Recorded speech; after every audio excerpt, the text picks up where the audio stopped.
주보를 참고하시고 느헤미야 8장 9절에서 18절 말씀을 본문으로 합니다. 바로 문제 보겠습니다. 1번입니다. 제사장 겸 학사 에스라가 인도한 부흥사경의 특징은 무엇인가요? 설교문에서 찾아보시라. 부흥사경의 특징은 성경을 읽고 해석하는 것이었습니다. 두 번째 질문입니다. 이스라엘 백성들이 율법의 말씀을 들은 결과는 무엇인가요? 느헤미야 8장 9절을 보면은 율법의 말씀을 들은 결과 8장 9절에 보면은 어떻게 해요? 결과가 뭐지요? 다 우는지라 라고 합니다. 세 번째 질문입니다. 조상들이 범죄하여 하나님의 징계를 받았는데 포로지에서 귀환한 자신들도 조상들과 다르지 않다는 위기감의 반응은 무엇인가요? 8장 9절에 위기감의 반응. 역시 답은 다 울었다. 2번과 3번을 답을 같은 곳에서 찾을 수 있습니다.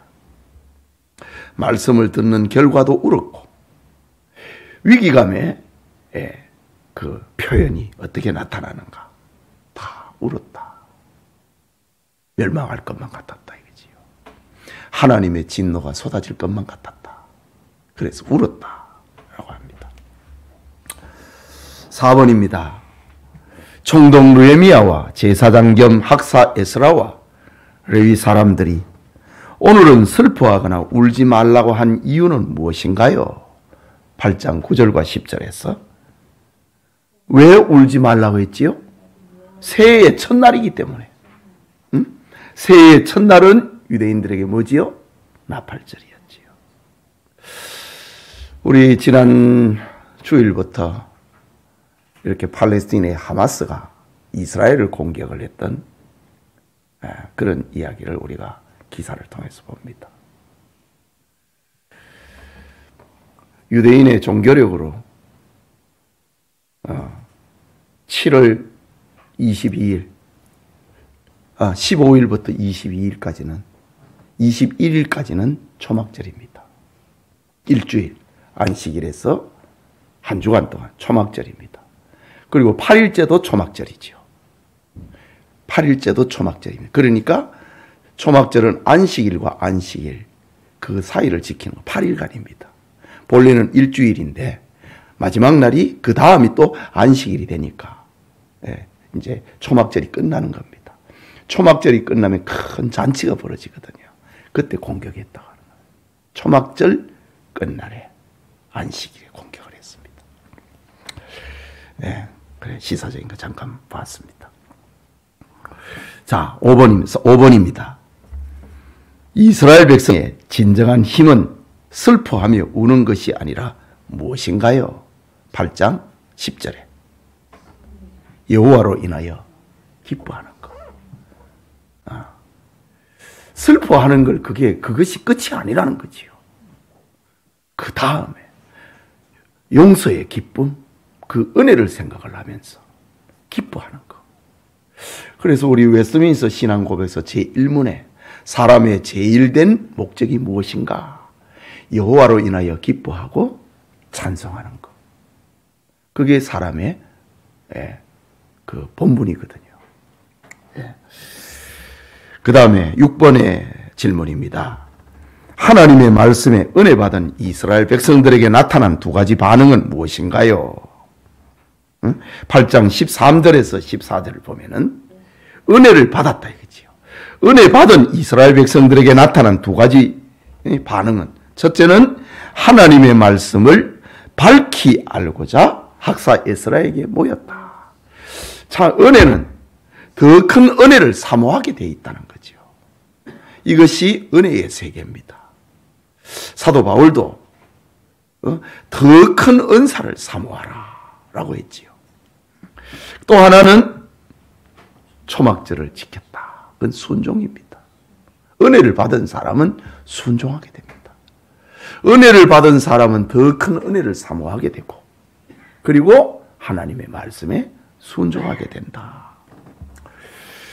그 다음에 다음 빈칸을 채우세요.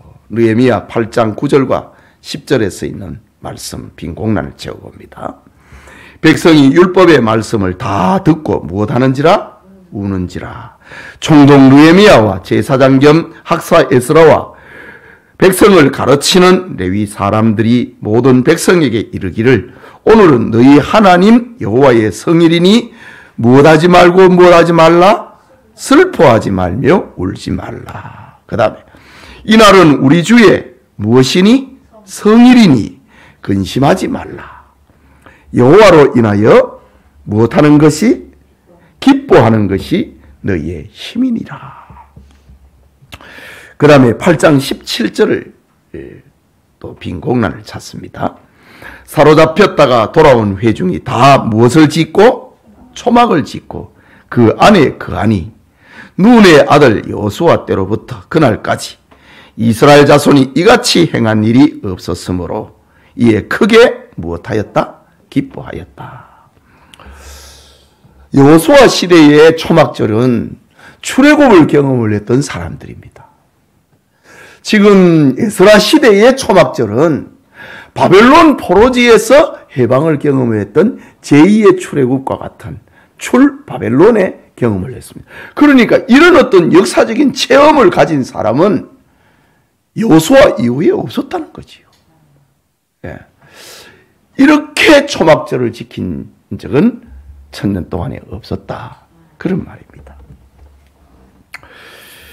눈의 아들 여호수아 때로부터 그날까지 이스라엘 자손이 이같이 행한 일이 없었으므로 이에 크게 기뻐하였다. 조금 어떤 철학적인 명제로 이 말씀에서 한번 생각을 해볼까요? 이 역사는요, 역사 시대가 있고 체험 시대가 있습니다. 체험 세대가 있고 역사 세대가 있습니다. 체험 세대는 그야말로 역사를 경험하는 사람들입니다. 그 초막절을 지키는데 그 초막절을 지킨 사람은 광야 행진을 경험을 했던 사람들입니다. 출애굽을 경험을 했던 사람들입니다. 이런 세대를 가리켜 체험 세대라고 합니다. 또 오늘 느헤미야와 에스라 시대에 바벨론에서 해방을 경험을 했던 사람이잖아요. 이 체험 세대입니다. 나머지 사람들은 역사 세대입니다. 역사 속에서 이런 일이 있었다. 이런 일이 있었다. 그 책을 보고 그거를 기념을 하는 겁니다. 그걸 역사 세대라고 합니다. 그리고 지금 오늘 이 질문은 지금 체험 세대냐 역사 세대냐 그런 질문이다. 이 철학적인 표현을 할 때에 그렇게 표현해 볼 수 있습니다. 역사 세대는 다시 얘기를 하면 책을 보고 그걸 배우는 겁니다. 이런 일이 있었다. 그리고 그걸 교훈으로 삼는 것. 역사 세대입니다. 그 다음에 체험 세대는 직접 경험을 하는 겁니다. 역사를 쓰는 사람들입니다. 역사를 읽는 사람이 아니고 역사를 쓰는 사람이다. 자, 우리도 역사를 써내려가는 그런 사람이 돼야지요. 이런 축복이 있기 바랍니다. 너무 어렵습니까, 말이? 경험을, 하나님의 은혜를 경험을 하는 사람은 역사를 읽는 사람이 아니고 역사를 듣는 사람이 아니고 경험하는 사람은 체험하는 사람입니다. 그걸 역사를 쓰는 사람입니다. 그게 훨씬 더 힘이 있지요. 초막절을 지키는 사람들의 모습이 바로 그랬다 이거죠.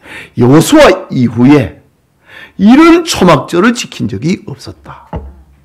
역사를 읽는 사람이 아니고 역사를 써내려가는 사람이었기 때문에 힘이 있었다. 그 말입니다. 자, 그 다음에 세 번째 질문입니다. 지금도 우리가 하나님의 말씀에 무엇하고 무엇하면 반응하고 순종하면 즐거움이 찾아오고 하나님의 자녀된 행복을 누리게 됩니다.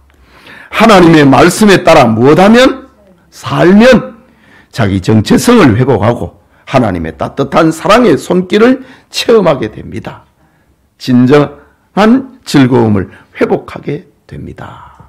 우리 설교문에 마지막 문장 가운데 하나, 또 하나. 성경을 무엇을? 성경을 어떻게 하고? 읽고 해석하고, 그 다음에 적용하고, 회개하고, 순종을 결심하는 설교야말로 하나님 되시게 하고, 성도를 성도 되게 하는 것입니다. 예, 그럼 이야기 가지고 이래 하는 거는 참된 설교가 아니라는 이야기를 하면서 이런 설교문에 이렇게 얘기를 했습니다. 성경을 얘기를 해야 됩니다.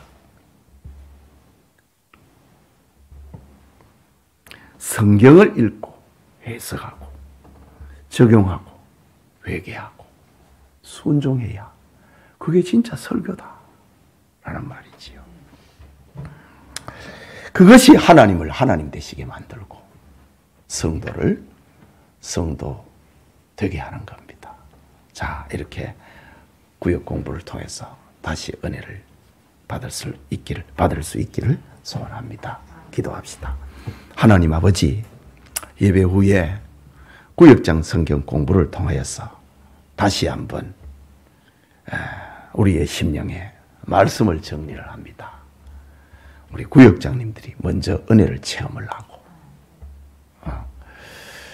그 체험하는 것을 구역원들과 더불어 함께 나누는 그런 은혜가 있도록 축복하소서.